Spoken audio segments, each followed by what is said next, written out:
예, 감사합니다. 우리 한번 따라합시다. 우리가 교회입니다. 내가 교회입니다. 여러분 한 분 한 분이 교회입니다. 교회가 건물이 교회가 아니라 내 자신, 그러니까 예수님을 모신 여러분 몸이 교회라는 사실을 여러분들 기억하고, 그래서 교회는 소중합니다. 한 사람 한 사람이 소중합니다. 그래서 한 사람 한 사람이 다치면 안 되고, 한 사람 한 사람이 시험 들면 안 됩니다. 한 사람 한 사람이 어려움을 당하면 안 됩니다. 왜? 내가 교회이기 때문에, 내가 소중하기 때문에. 그걸 여러분들 꼭 기억하시고, 여러분들 몸을 통해서 하나님의 영광이 드러난다는 사실을 기억하고, 여러분들이 가는 곳마다 세상을 변화시키는 놀라운 역사가 있기를 간절히 바랍니다. 우리 옆에 계신 분들 사랑합니다. 우리 한번 인사합시다. 사랑합니다. 축복합니다. 예, 잘 오셨습니다. 예, 감사합니다. 오늘 본문은 요셉이 이 바로 왕의 꿈을 갖다가 해석해 줌으로 시작이 됩니다. 이 바로 왕이 어떤 꿈을 해석했느냐? 이 요셉이 꿈을 꿨잖아요. 그런데 어떤 꿈이냐? 7년 동안 풍년이 온다는 겁니다. 그리고 또 풍년 뒤에 뭐가 오느냐? 7년 동안 흉년이 시작이 된다는 거죠. 기근이 온다는 겁니다.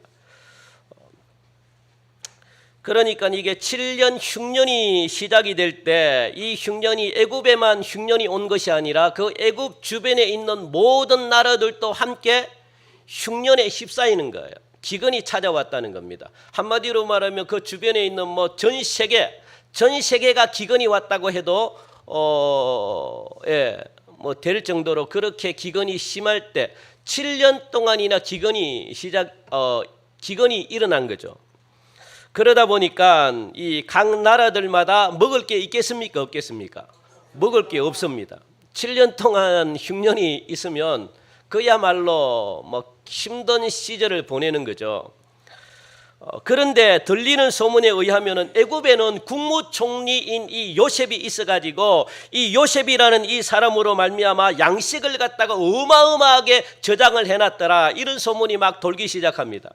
실제로 그랬잖아요. 하나님이 그 꿈을 보여줘가지고 그 꿈 때문에 7년 동안 하나님이 주시는 어마어마한 풍년을 갖다가 잘 저장해가지고 먹을 게 차고 넘쳤습니다. 그러다 보니까 그 소문이 온 나라에 퍼지기 시작하고, 그래서 애굽에 가면은 양식을 얻을 수 있다는 이 소문 때문에 구름대같이 수많은 사람들이 이 애굽으로 몰려들기 시작합니다. 그 중에 누구도 포함이 되었을까요? 오늘 본문에 보니까 누가 있습니까? 요셉의 형들 몇 명이 올라갔습니까? 10명이 함께 이렇게 애굽으로 갔습니다. 여기서 누구를 만날까요? 생각지도 못했던 요셉을 만나는데 형들은 요셉인지 몰라요. 그런데 요셉은 딱 보고 이미 지금 20년이 지난 시간이거든요. 요셉이 형들에게 17세, 17살 때쯤 팔려가가지고 형들이 팔아버렸어요, 요셉을. 왜 팔아버렸을까요? 시기하고 질투하니까. 그래서 교회는 시기하고 질투하면 안 돼요. 그러면은 팔아버립니다. 팔아버리고 잘난 사람들만 있으면 다 팔아버려요. 그래서 대기업이 그래서 힘들어요. 왜? 자기보다 잘난 사람을 못 봐요. 그래서 다 잘라버립니다. 여러분, 대기업 좋아하면 안 돼요. 대기업은 그냥 이 눈에 가시처럼 보이면은 다 잘라버리고, 그래서 젊은이들이 다 잘려가요. 아니면은 그 속에 그냥 그러니까 이게 마찬가지입니다. 요셉도 형들이 팔아버렸으니까 20년이 지나니까 형들은요 몰라요, 요셉인 줄. 그런데 요셉에게 내려가 가지고 요셉을 만났는데, 요셉이 볼 때는 20년 전에 형들이 자기를 갖다가 팔아버렸기 때문에 이 형들이 아니라 무엇으로 보였겠습니까? 원수들입니다. 원수들. 야, 이제 잘 만났다. 상황이 역전이 돼 버렸잖아요. 그러다 보니까 이게 요셉이 지금 보니까 10명의 형들이 자기 앞에 무릎을 꿇고 있어요. 그래서 제발 좀 양식을 주십시오, 이렇게 빌고 있는 겁니다. 잘됐다 이놈들. 무슨 생각이 들었겠습니까? 여러분들이라면 어떤 생각이 들었겠어요? 예? 자기를 팔아버렸습니다. 예?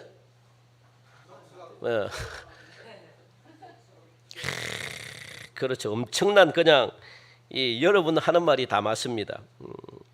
이게 막 죽이고 싶고 이게 원수 같은 놈들이 와가지고 막 잘됐다 싶어가지고 그냥 막 목을 베도 시원찮을 이런 상황이 지금 딱 놓여 있었던 거죠. 요셉은 이제 국무총리가 됐습니다. 온 세상의 양식을 요셉이 손에 쥐고 있고, 양식을 손에 쥐고 있다는 것은 뭐냐면 온 세상 사람들의 생명을 누가 쥐고 있다는 겁니까? 요셉이 쥐고 있다는 겁니다. 요셉의 한마디에 죽고 사는 일들이 막 벌어집니다. 6절 우리 한번 읽어볼까요? 6절 시작. 때에 요셉이 나라의 총리로서 그 땅 모든 백성에게 곡식을 팔더니 요셉의 형들이 와서 그 앞에서 땅에 엎드려 절하매. 지금 그런 상황이 있습니다. 그전과 상황이 완전히 달라졌죠. 그러니까 원수가 양식을 사기 위해서 내 앞에 무릎을 꿇고 있습니다. 어떻게 할까요? 죽여버려야죠, 그냥. 이게 우리 교회의 생각은 아니죠. 여러분들의 생각은 아니죠. 예? 원수를 죽여야 되겠다, 이런 생각을 가지고 있는 분들은 없죠. 예? 뭐 그래요. 그렇다 칩시다. 그냥 여러분 마음속에는 죽이고 싶지만, 예? 그런데 우리 교회는 사랑이 충만한 교회잖아요. 원수를 또 사랑하라 그러잖아요. 일단 그런데 요셉은 어떻게 하느냐? 45장에 가서 보면은 요셉은 어떻게 할까요? 용서를 합니다. 그런데 용서하는 과정에서 요셉은 요셉이기 때문에 당연히 용서할 수 있는 이런 생각이 들까요? 요셉이 용서하는데 그냥 간단하게 용서를 했다고 생각합니까? 요셉도 인간인데, 그죠? 그런 감정이 안 들어요.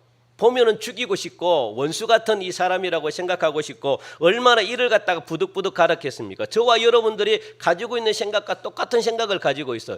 요셉이라고 해가지고 무조건 용서한다? 아닙니다. 용서하기가 쉽지 않아요. 요셉도 간단하게 생각하면 안 됩니다. 요셉도 인간이기 때문에 엄청난 분노가 마음에서 막 일어났을 거 아닙니까? 왜? 지금의 상황과 역전이 되니까.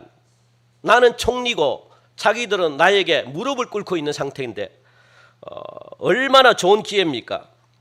그런데 요셉이 어떻게 용서가 일어났는가, 어떻게 용서를 했는가, 그걸 여러분들 잘 주목하셔야 돼요.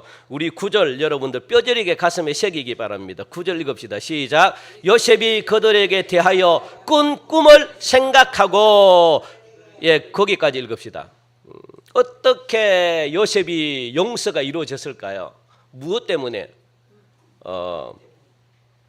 그렇죠. 9절에 딱 나오잖아요. 그 순간에 진짜 분노가 막 일어나고 막 때려 죽이고 싶고 막 이런 상황이 막 발생하는데, 이 분노를 갖다가 절제시키고 이 분노를 갖다가 막 묵살시킨 게 뭡니까?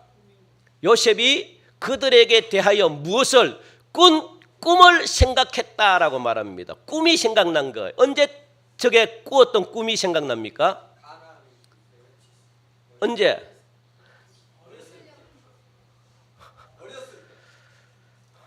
그렇죠. 17살 때 꾼 꿈. 17살 때 꾼 꿈. 그게 그 순간에 지금 생각이 나는 겁니다. 그래서 형들을 갖다가 어떻게 해요? 용서할 수 있었던 거예요. 그 꿈이 생각나니까. 20년 전에 꾼 꿈이 있죠. 하나님이 주신 꿈. 그게 바로 지금 38세가 정도 됐어요. 그러니까 20년이 흘렀으니까 한 17년 전 정도, 17살 정도에 모세가 팔려갔는데 그 전에 하나님이 꾼 꿈을 보여줬다는 거예요. 그 꿈 때문에 요셉이 형들을 용서할 수가 있는 힘이 생겼다라고 말합니다. 이 꿈이 뭡니까, 여러분들? 그냥 꿈은요, 그냥 꿈이 아니에요. 꼭 기억하시기 바랍니다.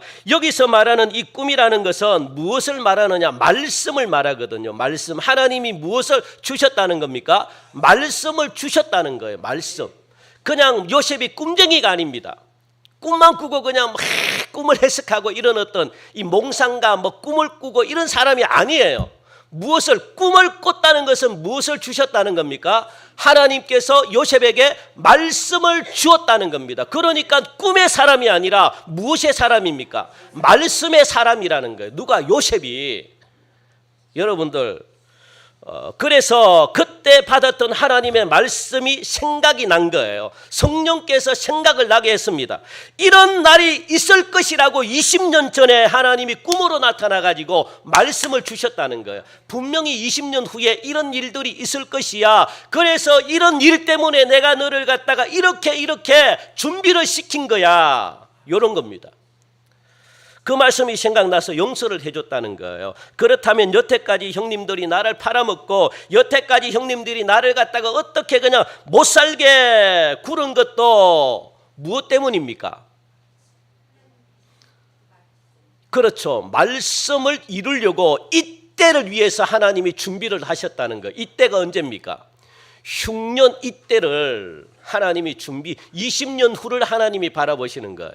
놀랍죠. 그러니까 여러분들이 지금 받는 고난과 지금 받는 어려움이 이해가 안 되는 이유가 20년 후에 일어날 일들을 갖다가 하나님이 지금 여러분들에게 말씀하니까 이게 지금 이해가 안 되는 거예요. 욥도 그랬잖아요. 그것 때문에 얼마나 갈등을 했습니까? 지금 내 상황이 이해가 안 됩니다. 왜 이렇게 내가 잘못한 것이 없는데 왜 하나님이 내 삶을 이렇게 인도하시는가? 어렵게 환난 가운데 집어넣으시는가? 이해가 안 돼요.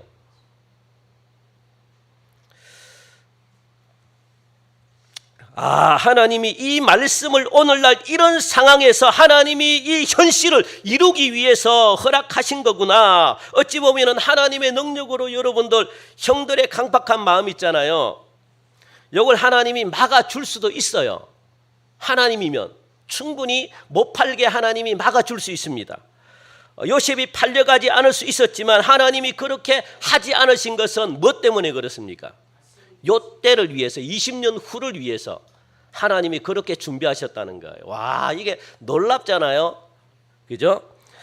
하나님이 그렇게 하지 않으시고 팔려가지 않을 수 있었는데 하나님의 말씀을 이루시려고 모세가 건 꿈을 갖다가 이루시려고 하나님이 그렇게 허락하셨다는 사실을 여러분들이 반드시 아셔야 됩니다. 이게 바로 하나님의 은혜죠. 요셉이 형들의 배신으로 인해 가지고 팔려갔을 때 당시에는 요셉이 얼마나 억울했겠습니까? 그죠? 형들을 얼마나 미워했겠습니까? 그래서 바둥바둥 그냥 이를 갖다가 갈지 않았겠습니까? 내가 잡히기만 하면 이제 내가 총리이기 때문에 다 죽여버리겠다. 이런 마음을 가지고 있는 상태에서 형님들을 만났다는 겁니다. 그러니까 요셉의 마음에는 분노대로 그냥 막 이 자신의 감정대로 사람을 밟아버리고 그냥 막 죽여버리고 그럴 수 충분히 있는 이 상황 속에서 그렇게 하려고 할 때 하나님이 무엇을 생각나게 했다는 거예요? 꿈을 생각나게 했다는 겁니다. 말씀이 생각나게 했다는 겁니다. 그건 하나님의 은혜입니다. 지금 여러분들 대한민국 지금 많은 이 국민들 상당수가 지금 미쳐가요. 대한민국의 사람들이. 그죠? 갑자기 미쳐갑니다. 그래가지고 갑자기 그냥 막 사람을 칼로 그냥 죽여버리고 길거리 다니기가 무섭지 않습니까? 갑자기 그냥 그래요. 갑자기 온 전신의 뉴스를 보면 여기저기서 사람을 죽여다니고 여기저기서 그냥 아무렇지도 않게 그냥 막 몽둥이 하나 들고 막 패버리고 이유 없이 그냥 때려버리고 그런 세상에 지금 안 그렇습니까? 대한민국이 이런 나라가 아닌데 언제부턴가 범죄가 그냥 갑자기 그냥 묻지마 폭행은 뭐 뒤로 하고 그냥 칼 들고 그냥 뭐 수시로 다녀요. 내가 너를 죽여버리겠다 막 그냥 인터넷에 올려버리고 그 실제로 칼 들고 다니고 그런 시대에 우리가 살아가고 있습니다. 얼마나 사건 사고가 많이 일어나는지. 그래서 이 나라 전체가 무엇이 필요할까요? 하나님의 은혜가 필요한 시대입니다. 하나님의 은혜 없이는 살아갈 수가 없어요. 그리고 내가 뭐 사람을 죽였는데 내가 잘못했다면 내가 정신병 때문에 이 약 먹고 있다 이렇게 해보면 또 나라가 또 풀려나네. 또 참 법이 그냥 그리고 청소년들은 대놓고 범죄를 저질러요. 왜? 나는 잡혀가지 않는다는 거예요. 그냥. 그리고 경찰들에게도 막 그렇게 덤벼들어. 이게 얼마나 잘못됐습니까? 제가 대통령이면 저는 막 가만히 이 소수만 보호해야 됩니까? 다수도 보호를 해야 돼요, 여러분들. 맨날 우리는 소수만 중요하대. 다수는 그냥 내팽개치고. 다수도 중요해요. 소수도 중요한데 다수도 중요하다고요, 여러분들. 다수도 보호받아야 될 책임이 있다고요. 그러니까 법이 공평해야 되는데 그렇지 못하다는 겁니다.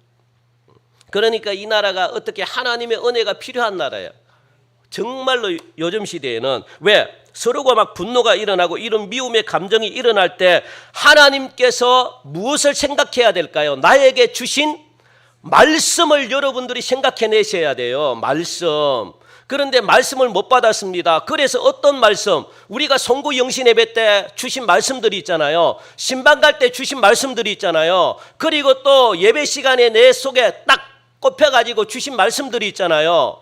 말씀들 나에게, 그리고 기도하면서 하나님이 나에게 주신 말씀들이 있습니까? 없습니까? 그걸 여러분들은 아무렇게나 생각하는 거예요. 그걸 붙들고 여러분들 기도하세요. 하나님이 주신 말씀, 올해는 이대로 살아야 되겠다. 이게 여러분들의 감정과 분노를 갖다가 조절하게 만듭니다. 그런데 이 말씀을 전혀 아무렇게나 붙들지도 않고, 여러분들 이렇게 말씀을 붙들으셔야 돼요. 올 한 해 나에게 주신 말씀. 그래서 송구 영신예배 뽑은 말씀, 어떻게 보면 사람들은 우상이라 그렇게 해요. 막 미신처럼 그냥 뽑아가지고 이 말씀을 섬기. 안 그렇습니다, 여러분들. 그렇게 생각하면 안 돼요. 많은 기독교인들이 그렇게 생각해가지고 그걸 미신이라고 생각합니다. 설령 그렇더라도 그 말씀이 나에게 주어진다면 내가 이 말씀을 들고 올 한 해는 내가 살아가야 되겠다. 이거 얼마나 건강한 생각입니까?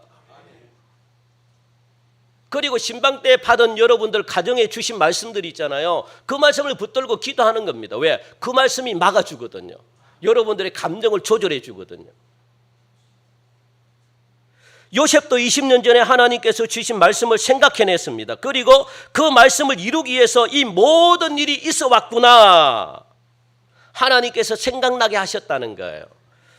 그 순간 요셉이 형님들을 갖다가 용서할 수가 있었다는 겁니다.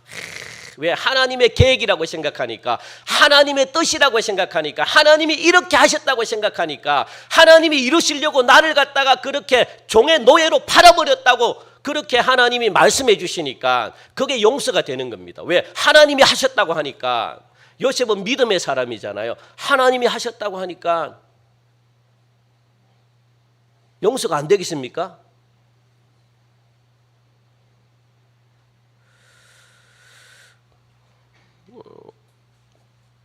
그런데 여러분들 한 가지, 형님들은 그런데 요셉은 형님들을 하나님의 말씀 가운데 용서가 됐어요. 요셉은 형님들을 용서를 했어. 형님들이 문제예요. 형님들이 이제. 형님들이 왜 문제일까요? 형님들도 죄를 지었습니까? 안 지었습니까? 죄를 지었다는 거예요. 요셉은 용서를 했는데 형님들은 죄를 지었기 때문에 이 죄는 누구에게 사함받아야 될까요? 하나님께 사함을 받아야 돼요. 그런데 형님들은요, 그 회개가 없네요. 하나님께 사함을 못 받았네요. 그러니까 내가 잘못했습니다 고백을 안 했네. 그리고 20년 동안 사는 거예요. 숨겨놨다는 거예요. 숨겨놨다는 내 마음속에. 이게 어마어마한 죄입니다. 요셉은 그걸 안 거예요, 지금. 그래서 여러분들 오늘 말씀 굉장히 잘 들으셔야 너무너무 중요한 말씀입니다. 오늘 제가 다 못 끝낼 것 같아서 다음 주까지 계속 말씀을 보려고 하는데, 그러니까 이 20년 동안 형들은요, 그 요셉을 팔아버렸다는 이 죄책감 있잖아요. 요걸 갖다가 묻어둔 거예요. 마음속에 묻어두고 원했지만, 그런데 인간의 마음속에는 무엇이 있습니까? 죄를 묻어둔다고 해가지고, 내가 생각 안 한다고 해가지고 이 죄가 없어집니까? 이 죄가 무엇을 만들어냅니까? 죄책감을 만들어냅니다. 죄책감. 기억하시기 바랍니다. 죄를 회개하지 않은 모든 죄는요, 여러분들 마음속에 그냥 묻혀 있는데 이것이 여러분들을 괴롭힌다는 거예요. 이것이 여러분들을 힘들게 만든다는 거예요. 내가 이런 일들이 일어날 때마다 아, 내가 그때 지은 죄 때문에 그러는가 자꾸만 죄책감을 들게 한다는 겁니다. 그러니까 온전하게 생활을 못해요, 여러분들. 사람 죽여놓고 20년이 지났잖아요. 그러면 사람을 못 잡습니다. 이제 그 사람은 자유를 누립니다. 그런데 그 사람이 진정한 자유를 누릴 수 있을까요? 없어요. 왜? 마음속에 무엇이 있다는 겁니까? 죄책감이 자기를 계속 눌러요. 그러니까 온전하게 사람답게 못 살아가요. 일제시대도 마찬가지입니다. 내가 일본 앞잡이로 해가지고 한국 사람들을 괴롭히고 이 사람들이 지금 떵떵거리고 잘 살고 있지만 그런데 마음속에는 무엇이 있다는 거예요? 죄책감이 있다는 거예요, 여러분들. 이 죄책감이 얼마나 무서운지 아십니까? 죄책감이 모든 문제를 발생하게 합니다. 요셉의 형들도 무엇을 가지고 있다는 거예요? 20년 전에 요셉을 팔았다는 죄책감이 아직도 남아있어요. 그런데 자기들 마음속에는 그냥 생각을 안 해버리고 잊었다고 생각을 하는 거야. 안 그렇습니다. 요셉이 그걸 알고 있어요. 그래서 오늘 요셉이 하는 일이 뭡니까? 하는 일이 바로 이 형님들의 죄가 하나님 앞에 용서받게 하려고 지금 요셉이 무슨 물밑 작업을 하고 있는 겁니까? 하나님 앞에 회개할 수 있도록 하나님 앞에 그 자기가 나를 판 것에 대해서 문제를 깨끗하게 해결하기 위해서 그 작업을 지금 요셉이 물밑 작업을 하고 있어요. 이해가 되십니까? 오늘 그 내용이거든요. 그러니까 형들을 갖다가 하나님 앞에 잘못했다고 그렇게 문제의 근본적인 걸 갖다가 해결시켜 주려고 지금 요셉이 굉장히 노력하고 있습니다. 좀 이해가 되세요? 자기는 형들을 용서해 줬어요. 그런데 그것으로는 안 된다는 거예요. 본인들이 어떻게 해야 됩니까? 하나님 앞에 나와가지고 죄를 자백하고 내가 잘못했습니다. 그래서 하나님이 그 죄를 용서해 줘야만 내가 죄책감에 사로잡히지 않는다는 겁니다. 요셉이 그 작업을 지금 하고 있는 거예요. 오늘 본문은 굉장히 중요한 작업을 지금 하고 있거든요. 요셉이 지금 다시 말씀을 드립니다. 요셉이 원수를 만났어요. 원수를 만난 순간에 자기가 죽일 수도 있었는데 확 밟아가지고 그냥 원수를 갖다가 갚을 수도 있었는데 그 순간에 무엇이 생각났다는 거예요? 꿈이 생각났다는 거예요. 하나님의 말씀이 생각났다는 거예요. 그래서 하나님의 말씀을 이루기 위해서 그 꿈을 이루기 위해서 하나님이 나를 갖다가 여기까지 인도했구나. 20년 동안 여기까지 인도했구나. 그것을 알게 됐다는 겁니다. 하나님께서 생각나게 하시더라는 거예요. 그 생각이 났을 때 요셉은 어떻게 됐습니까? 그래, 이것이 하나님의 뜻이고 이것이 하나님의 섭리였구나. 아, 형들이 마음이 강팍해가지고 나를 판 것이 아니라 하나님이 나를 이곳으로 보냈구나. 하나님이 나를 팔리게 했구나. 그래서 무엇이 되게? 애굽의 국무총리가 되게끔 하나님이 하셨구나. 그래서 이 7년 흉년이 있는 이때를 하나님이 나를 준비하셨구나. 요셉이 그걸 깨달았다는 거예요. 그러니까 형들이 용서가 되겠습니까? 안 되겠습니까? 예? 왜? 형들이 한 게 아니니까. 하나님이 하신 거니까 용서가 되는 거예요. 그런데 여러분들, 죄는요, 아무리 착한 죄라도 죄의 대가를 받아야 돼요. 아시겠습니까? 그래서 사람을 살리기 위해서 거짓말을 해도 그 사람은 나중에 하나님이 그 사람이 그렇게 하나님이 그 사람을 통해 가지고 그렇게 역사를 했지만 그 사람은 그 죄를 지었기 때문에 그 죄의 대가는 받아야 된다는 거예요. 아시겠습니까? 하나님의 설령 하나님의 뜻이라 할지라도 그 사람을 하나님이 들어 사용했다 할지라도 그 사람은 잘못을 했기 때문에 잘못에 대한 죄가는 받아야 된다는 거예요. 이해가 되십니까? 그래서 여러분들 하나님 앞에 나쁜 도구로 쓰임 받으면 안 돼요.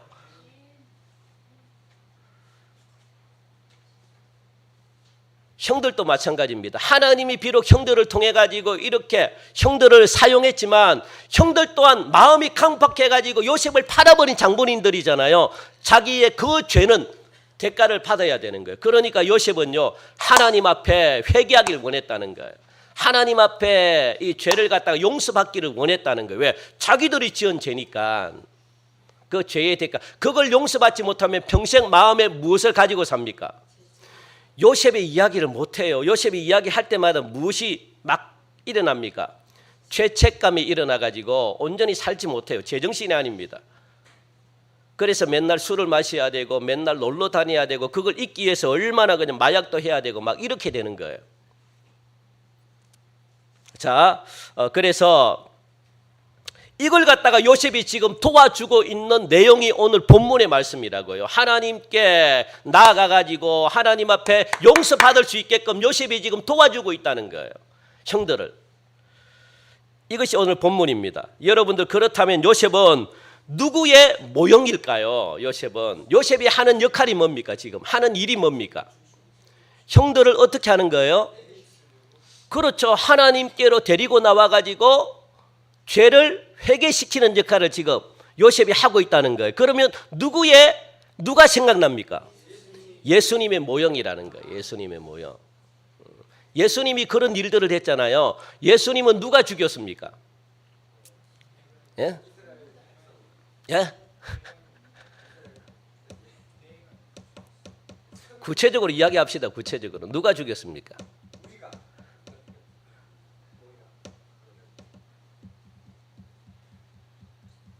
아이고, 여기 다들 안 죽였다고 그냥 막 가만히 계신 것 보십시오. 자, 누가 죽였습니까? 예? 그럼요. 자, 오른손. 예. 자, 가슴에 대고 누가요? 다 따라 하세요. 다. 요게 해결이 안 되면 여러분들 죄가 해결 안 돼. 예수님과의 관계가 해결이 안 됩니다. 누가 죽였다고요? 내가 죽였다는 거예요. 내가. 예수님은 나와 관계 있지 여러분들과 관계 없어요. 자꾸 저 말씀을 여러분 제발 그렇게 하지 마십시오. 말씀은 누구에게 주는 거예요? 나에게 주는 건데 저 사람에게 자꾸만 이 말씀은 네가 들어야 돼. 아니에요. 누가 들어야 돼요? 내가 들어야 돼요. 내가 그렇기 때문에 저 사람이 그런 게 아니라 제발 여러분들 내가 그래요. 내가 여러분 자신을 봐야 돼요. 저는 자꾸 저 사람에게 자꾸 저 사람은 저봐 네가 들어야 돼. 그렇게 하면 안 돼요. 그러니까 십자가 예수님의 못 박은 사람은 납니다. 물론 유대인들이 못 박았고 바리새인들이 못 박았고 대제사장들이 못 박았고 막 했지만 그것이 누굽니까? 내 죄 때문에 돌아갔잖아요. 내 죄 때문에. 내가 지은 죄 때문에. 안 그러면 예수님이 죽을 필요가 없어요. 여러분들을 구원하기 위해서 저를 구원하기 위해서 예수님이 죽었다고요. 그러니까 여러분들 이 요셉도 마찬가지입니다. 지금 요셉은요 형들을 구원하려고 무엇을 자기 자신의 이야기, 나를 판 이야기를 갖다가 꺼내야 되는 거예요. 숨기면 안 됩니다. 그 역할을 지금 돕는 거 오늘 본문의 말씀이 그거거든요. 그러니까 예수님은 우리를 위해서 너무도 잘하시잖아요. 우리가 죄인이라는 것은. 그럼에도 불구하고 모든 인간들에게 이미 예수님은 무엇을 주셨습니까? 이미 은혜를 주셨어요. 구원이라는 그 놀라운 은혜를 주셨고, 그리고 누구든지 예수님을 믿으면 어떤 복? 하나님이 어떤 복을 주신대요? 축복을 주시겠다고 그렇게 말씀하셨잖아요. 마찬가지입니다. 요셉도 마찬가지입니다. 이미 요셉은 하나님의 꿈을 통해 가지고 형들을 용서했습니까? 안 했습니까? 이미 용서가 이루어졌어요. 이미. 그리고 무엇까지도 주기를 원했다는 거 형들에게 양식까지도 주려고 생각을 하고 있어요. 예수님이 하신 것처럼 요셉은 이미 다 용서. 그러니까 45장에 가면 이미 형님들을 다 용서했습니다. 용서를 해놓고 양식을 충분히 줄 마음까지도 다 있다는 겁니다. 예수님처럼 우리 인간들을 용서해 주신 것처럼. 그리고 그것이 끝나지 않잖아요. 예수님은 축복까지도 이미 우리에게 주셨다는 겁니다. 그러나 오늘 본문에서는 이미 알고 있지만 모른 채 하고 있다는 거예요. 모른 채 오히려 엄격하게 형들을 대하고 있는 것을 보게 됩니다. 왜요? 형들을 살리려고. 여러분들. 자, 그래서 예수님의 모형이기 때문에 그래서 모른 척하고 있다는 겁니다. 아직까지도 이 형님들 마음속에는 해결돼야 될 죄가 있기 때문에 이 죄가 아직도 해결되지 않기 때문에 그래서 용서받아야 될 하나님께 용서받아야 될 숨은 죄가 형들 마음속에 들어가 있기 때문에 여러분들 그래서 이게 해결되기까지는 요셉이 형들을 갖다가 어떻게 하겠다는 테스트 하겠다는 겁니다. 그리고 또 요래조래 달아보겠다는 겁니다. 형들을 갖다가 그 다음에 용서받을 수 있도록 길도 열어주시고 그러니까 그동안에는 요셉이 알고 있지만 내가 이미 용서를 했지만 그런데 모른 척하고 있다는 용서를 안 한 것처럼 그렇게 요셉이 행동하고 있다는 겁니다. 요게 중요합니다, 여러분들. 미리 도와주고 싶었지만 도와주지 않고 가만히 지켜보고 있는 겁니다. 이게 사실 여러분들 더 힘든 건 아닙니까? 그죠? 우리 예수님도 마찬가지죠. 때로 우리 삶 가운데 어려울 때마다 예수님이 찾아와 가지고 우리에게 도움을 줄 수 있어요. 매일마다 또 와가지고 예수님이 여러분 어려움을 도와줄 수 있습니다. 그런데 우리는요, 조그만 어려움이 와도 우리는 어떻게 합니까? 우리들은 막 그냥 막 꽥꽥 그냥 고래고래 고함치면서 하나님 살려주세요 막 그렇게 하잖아요. 그죠? 주여 살려주십시오 막 발버둥을 칩니다. 그런데 우리 예수님은 우리의 어려움을 아실까요? 모를까요? 알고 있어요, 여러분들. 우리들의 기도도 알고 있고 위급한 것도 알고 있고 우리의 실정도 알고 있어요. 아, 정말 저 가정 힘들구나. 진짜 저 사람 정말 힘들게 살아가는구나. 그래 내가 도와줘야 되겠다. 이미 예수님이 알고 있습니다. 그러나 어떤 때는 우리 예수님은요, 알아도 어떻게 하는 거예요? 알아도 모른 척 할 때가 많다는 겁니다. 알아도 모른 척 할 때가 뭐가 해결될 때까지 모른 척 한다는 거예요? 예? 죄가 해결될 때까지. 여러분들의 가정의 문제 해결이 문제가 아니에요. 이거 잘못 우선순위를 잘못 알고 있으면 안 됩니다. 문제는 이미 하나님이 알고 계셔요.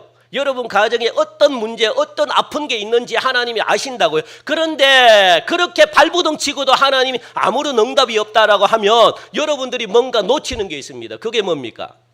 하나님과 관계가 아직 해결 안 된 게 있다는 거예요. 그걸 여러분들 제발 좀 보셔야 됩니다. 그걸 보시기 바랍니다. 그걸 못 보면 여러분들의 문제는 해결받지 못해요.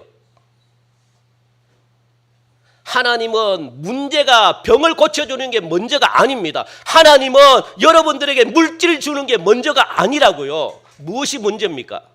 먼저가 뭡니까? 하나님과 막혀있는, 예수님과 막혀있는 담을 먼저 푸셔야 되는 거예요. 하나님은 그걸 원합니다. 안 그러면 그것 때문에 맨날 어려움 당하는데요. 안 그러면 내가 병을 또 하나 고쳐줬어. 그러면 또 그게 계속 옵니까 안 옵니까? 계속 찾아와요, 여러분들. 하나로 끝나는 게 아닙니다. 하나님이 그걸 막아주셔야지 안 오는 거지. 하나님이 한 번 해결해 줬다고 해서 그것 때문에 그 다음에 안 온다고 보장할 수 없어요. 와요.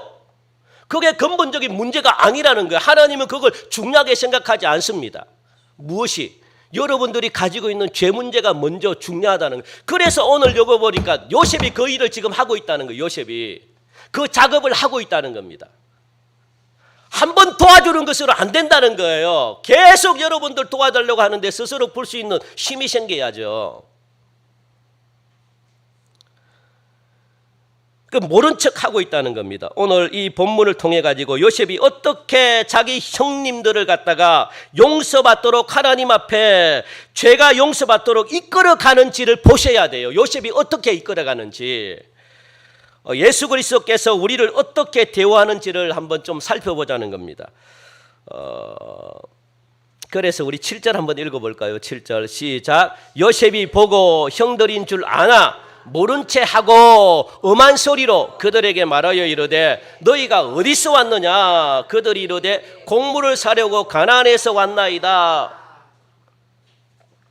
7절도 굉장히 중요한 말씀입니다. 요셉의 아버지가 누굽니까? 야곱이죠, 그죠? 야곱이라는 인물을 갖다가 여러분들 저는 뭐 그렇게 좋아하지는 않아요. 맨날 고생만 하고. 그리고 야곱이 그렇게 썩 괜찮은 성격이 아닙니다. 야곱은 사기꾼입니다. 사기꾼.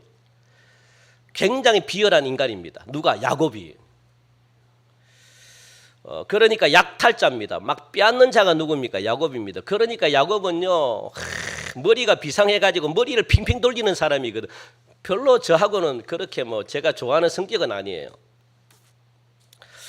그러니까 이게 야곱이 신앙의 4대째입니다. 4대째 신앙 사람 치고는 4대째 신앙인처럼 안 그렇게 행동을 하고 있어요. 굉장히 비겁하게 행동하고 있고, 그러니까 이게 삶이 그냥 날라리입니다. 사기꾼입니다. 그 자체입니다. 그냥 맨날 거짓말하고 맨날 속이고 맨날 형들 거 강탈하고. 그러니까 이게 머리가 비상한데 얼마나 머리를 잘 굴리는지 머리가 팽팽 돌아가면서 이 팽팽 돌아가는 머리로 뭘 칩니까? 사기나 치는 사람이 누굽니까? 야곱이에요. 그러니까 어떻게 좋아할 수 있습니까? 그래서 하나님께서 저대로 놔두면 안 되겠다, 야곱이. 그래서 하나님이 훈련시키는 겁니다. 그런데 훈련을 시킬 때 그냥 시킵니까? 하나님이 뭐 먹여가지고 시켜야죠. 막 기분 좋게 만들어가지고. 그러니까 이게 은혜도 막 안 주고 두들겨 패버리면 떠나가 버리잖아요. 그러니까 은혜를 듬뿍 주고 난 다음에 두들겨 패버리는 겁니다. 야곱은. 그리고 야곱이 얼마나 많은 은혜를 받았습니까? 그리고 그때부터 하나님이 손대기 시작하는 거예요. 그냥. 요거 여러분들 잘 들으시기 바랍니다. 그러니까 그 다음에 그냥 하나님이 잘 먹여주시면, 잘 입혀주시면 우리는 더 감사해야 되는데, 그래서 야곱을 신앙의 어른으로 만들기 위해서, 야곱을 믿음 있는 사람으로 만들기 위해서, 야곱을 믿음의 계보를 잇는 사람으로 만들기 위해서는요, 하나님이 두들겨 패버려야 되거든요. 그래서 하나님과 교제하고 하나님과 대화하는 사람으로 만들기 위해서 하나님이 야곱을 얼마나 어렵게 만들고 있는지, 그 첫 번째 작업이 뭡니까? 그 첫 번째 작업이 야곱이 가장 좋아하는 모든 것들을 다 거두어 가시는 겁니다. 욥처럼. 그게 첫 번째 작업이에요, 여러분. 하나님이 하시는 첫 번째 작업. 여러분들이 좋아하고 여러분들이 사랑하는 모든 것들을 하나님이 다 거두어 가십니다.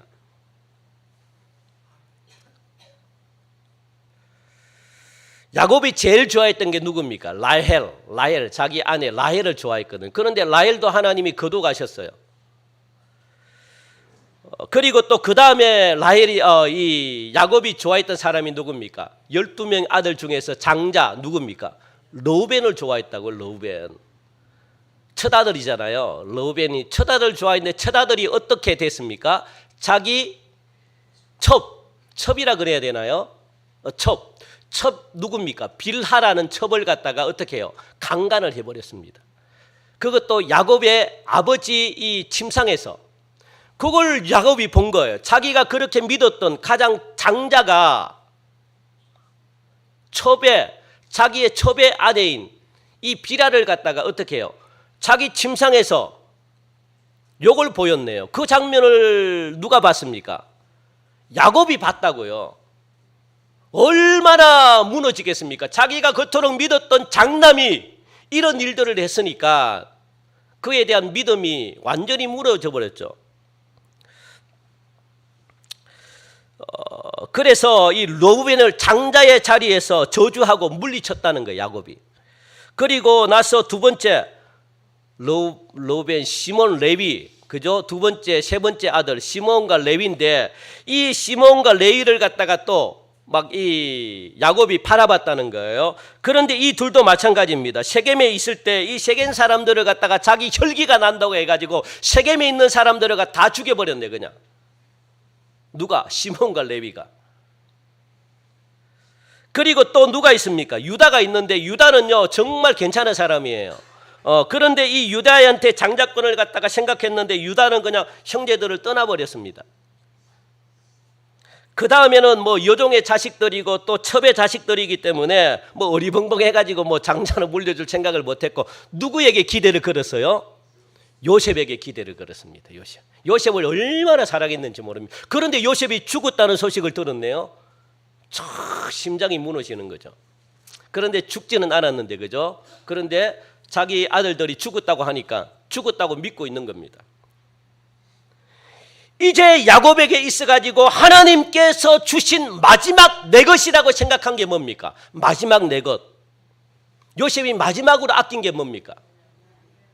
그렇죠.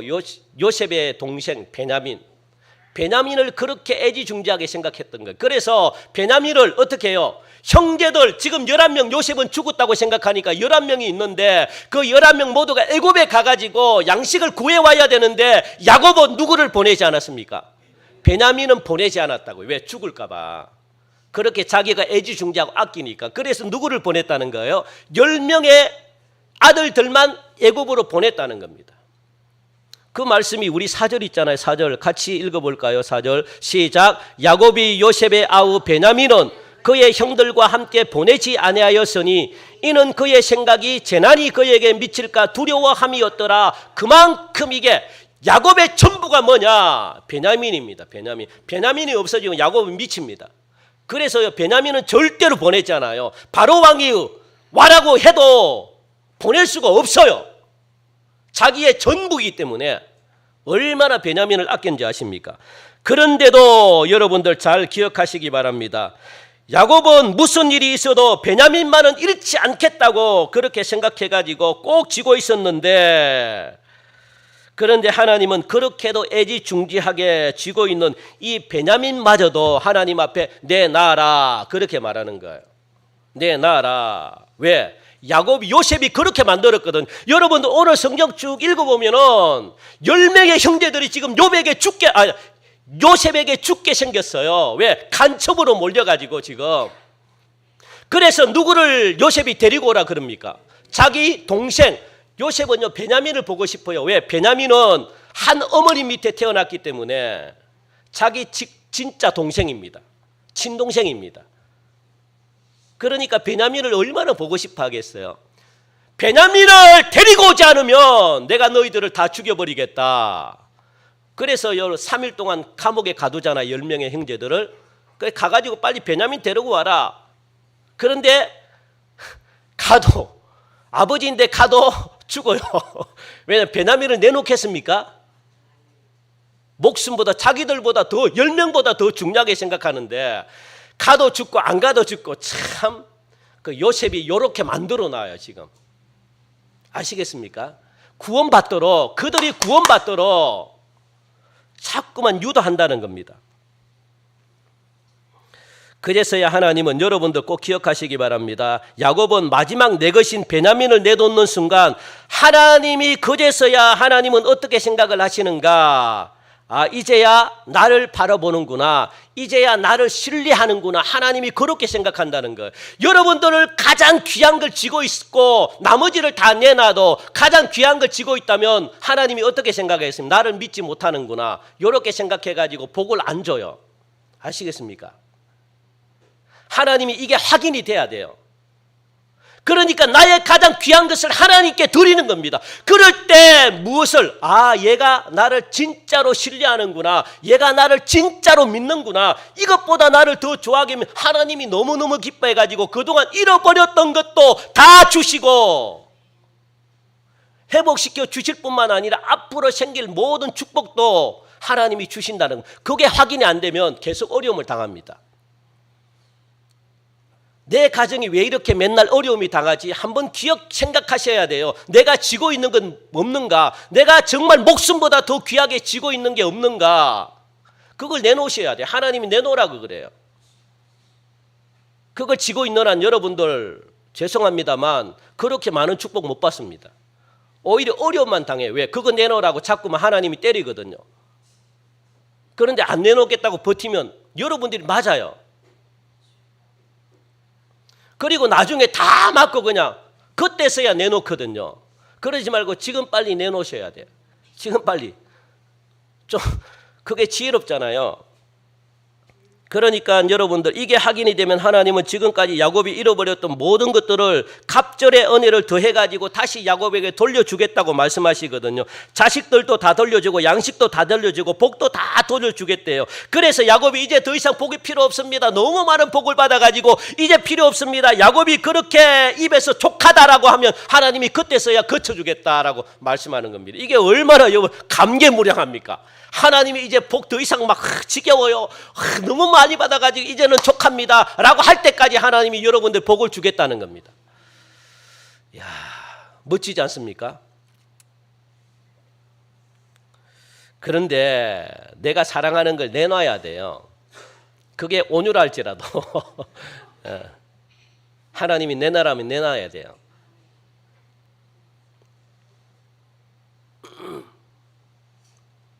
무엇이든지 왜 그걸 보고 나를 사랑하는구나 이게 증명이 되잖아요. 그래서 9가지 계명은요 어떻게 보면 안 지켜도 돼요. 뭐 그거는 우리가 다 지킬 수 있고 한 가지 계명이 중요한 거 한 가지. 나 외에 다른 것, 하나님 외에 다른 것 사랑하지 말라. 그 계명을 다 안 지켜가지고 지금 다 죽는 거거든요. 나머지 계명은 뭐 안 지켜, 내가 거짓말 안 하겠습니다. 그거 다 지킬 수 있어요. 그걸 하나님께 다 드리는 거 우리는. 할 수 있는 것만 하나님께 드리는 거예요. 할 수 없는 걸 하나님이 해달라는 거예요. 제발. 그걸 때문에 그런 거지 뭐 우리는 9개 지켰는데 하나님 봐주시겠지. 아니에요. 그 9개는 누구나 다 지킬 수 있어요. 뭐가 문제입니까? 한 가지가 문제라고. 한 가지. 한 가지를 안 내놓아요. 그게 우상이라고요. 그게. 그걸 하나님이 내놔라는 그러는 거예요. 그게 내놔라. 그게 재산이 물질이면 물질도 다 나를 위해서 내놔라. 그러니까 물질도 다 버려라. 자식이면 자식도 버리라. 건강이면 건강도 버려라. 내가 책임져 주겠다. 요게 확인이 돼야 돼요. 여러분들. 그래서 여러분들 그래서 이게 요셉은 됐잖아요. 그래서 야곱의 입에서 촉하다는 소리가 나올 정도로 다 채워 그리고 영적으로도 성숙한 어른이 되게 하셨습니다. 그래서 오늘날 이스라엘이 무엇으로 변한 거예요? 야곱이 무엇으로 변한 겁니까? 이스라엘이라는 이름. 지금 이스라엘은요, 야곱에서 나왔어요. 야곱이 변해가지고 무엇이 된 겁니까? 이스라엘이 된 거예요. 아브라함도 있는데 아브라함의 이름에서 이스라엘이 나올 수도 있고 또 자기 아버지인 이삭이 있는데 이삭의 이름에서도 나올 수도 있는데 아니라는 거예요. 야곱이 변해가지고 이스라엘이 된 겁니다. 왜 그랬을까요? 이스라엘이 신앙의 믿음의 족장 중에서 가장 성숙하고 가장 믿음이 좋고 하나님과 가장 가까이 지낸 사람이기 때문에 그렇습니다. 아브라함이 아닙니다. 이삭이 아닙니다. 누굽니까? 야곱이 믿음이 가장 좋았다는 거예요. 하나님과 가장 가까이 지낸 사람이기 때문에 이름을 무엇이라고 했습니까? 이스라엘이라고 한 거예요. 요게 여러분들 성경 이 46장부터 49장까지 쭉 보면 그게 나와요.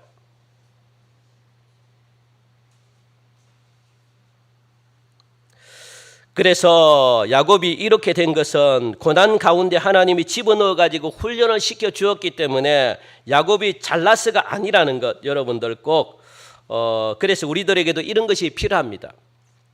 이것만큼은 내가 꼭 지키겠다고 하는 것이 있습니다. 여러분들. 그죠?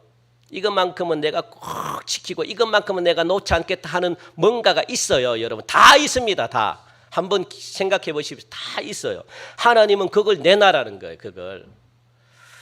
그런데 이것을 내려놓아야지 하나님은 그때부터 나를 믿는구나. 나를 신뢰하는구나. 하나님이 그렇게 생각해가지고 하나님이 건강 지켜주고 하나님이 병을 고쳐줘요. 여러분들 병에 너무 신경 쓰면 안 됩니다.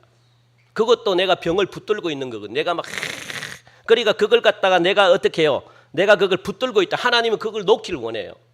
물질 있잖아요. 물질도 내가 막 하나님 놓기를 원합니다. 내 자녀들 있잖아요. 내 자녀들도 막 하나님이 놓기를 원해요. 내가 버리지 못하는 한 가지씩은 다 있습니다. 여러분 제발 그걸 내려놓으셔야 돼요.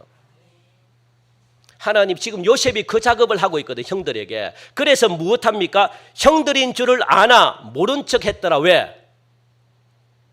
하나님을 만나게 하려고 그런 과정으로 자꾸 이끌어가는 겁니다. 그러니까 어떻게 하는 거예요? 지금 형들은 우리가 곡물을 살려고 가나안에서 왔습니다. 그러니까 우리는 한 아버지의 자녀들입니다. 우리는 절대로 정탐꾼이 아닙니다. 라고 자꾸만 이야기해도 요셉은요 어떻게 해요? 진짜 멍청한 사람처럼 자꾸만 엉뚱한 소리를 하는 거예요. 너희들 간첩이야. 야 간첩이야. 아무리 이야기를 해도 알아듣지를 못해요. 요셉은 자꾸 하는 소리가 여러분 성경을 쭉 읽어보십시오. 간첩이야. 너희들 죽어. 이건 뭔 이야기입니까? 너희들 실제적으로 감추어 있는 이야기를 꺼내라는 거예요. 무엇? 요셉 이야기.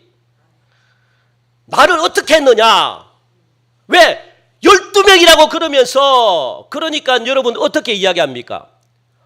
자기들이 막 대화가 안 되니까 답답해 죽겠는 거예요. 그리고 자기들이 죽을 것 같거든요. 그래서 성경을 보니까 여러분들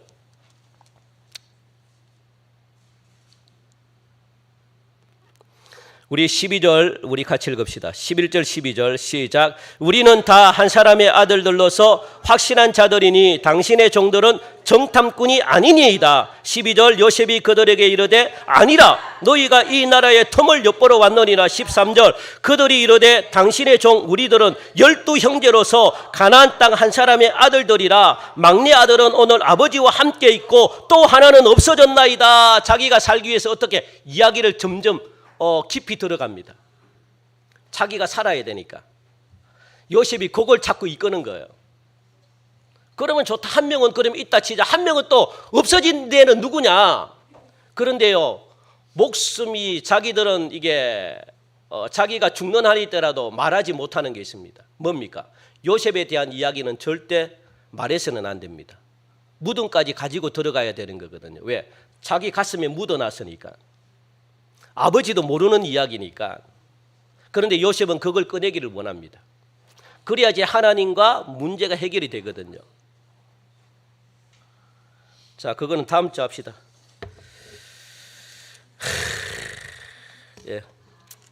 그래서 성경이 읽어보면 성경이 재밌어요.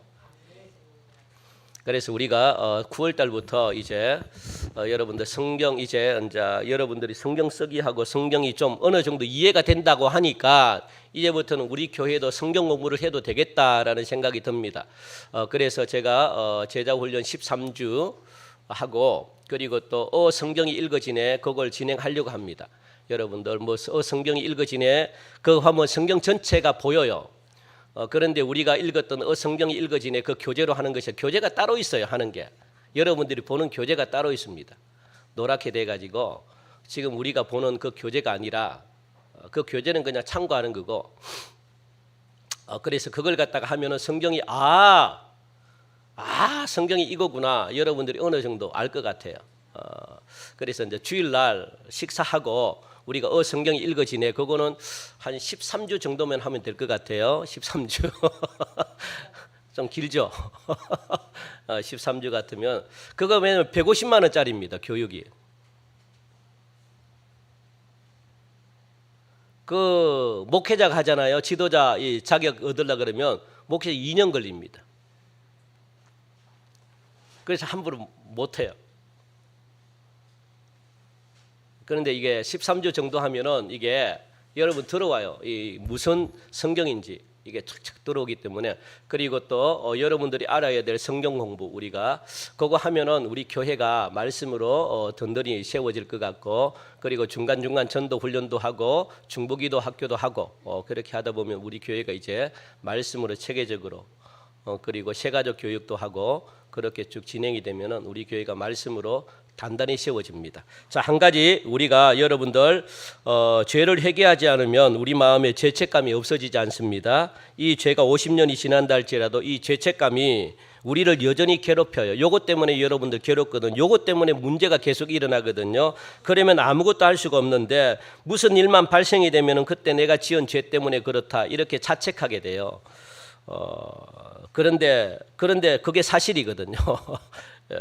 그래서 자꾸 생각이 나니까 일상적인 생활을 할 수가 없습니다. 그래서 예수를 믿으면 여러분들 어느 정도 이 복이 있는가? 예수를 믿으면 어떤 복이 오는가? 창세기 49장에서 우리 세 가지 복 우리 한번 읽고 요거 꼭 기억하세요. 예수를 믿으면 오는 복이 세 가지가 있습니다. 뭡니까? 시작. 죄로부터 안식을 얻는다. 둘째는요. 죄를 회개하면 죄가 사해진다.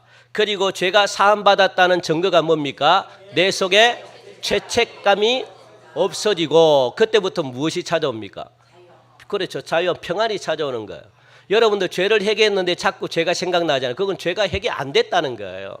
여러분들 이 죄 사함 받았다는 것은 증거가 뭐냐? 내 속에 뭡니까? 죄책감이 없어지네 갑자기. 야, 내가 이렇게 편안하게 지내도 되나? 할 정도로 하나님이 그런 편안함을 주십니다. 그게 예수 믿는 사람들의 복입니다. 이 세 가지 복은요 굉장한 거예요. 지금 요셉이 요 작업을 하자는 거거든요. 요셉이 형들에게. 왜? 평생 죄책감으로 살아가서는 안 되기 때문에. 요 죄책감 때문에 모든 문제가 발생이 돼요. 다음 주 이야기하겠습니다. 그래서 한 주 동안 여러분들 승리하시고 요거 창세기 여러분들 한번 42장부터 쭉 한번 읽어보세요. 그리고 다음 주 우리 계속해서 말씀을 듣도록 하겠습니다. 하나님 참 감사합니다. 우리 사랑하는 성도들 오늘도 하나님의 귀한 전에 나오게 하시고 말씀을 듣게 하시니 감사합니다. 한 주 동안도 말씀으로 승리하게 하시고 하나님 우리가 지치지 않도록 도와주시며 기도의 내용이 달라지게 하시고 우리의 믿음이 달라지게 축복하여 주시옵소서. 감사하며 예수님의 이름으로 기도하옵나이다. 아멘. 우리 다 함께 일어나셔서 우리